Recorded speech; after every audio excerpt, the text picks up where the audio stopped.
Itong hagdawa na kuya ko within 3 days. 3 days niya yung ginawa. 3 days lang. Napakabilis talaga.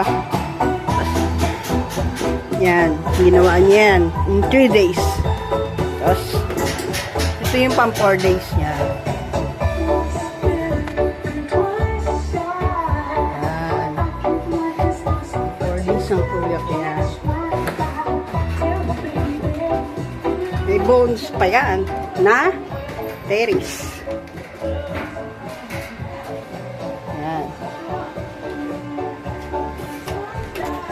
6 days siya.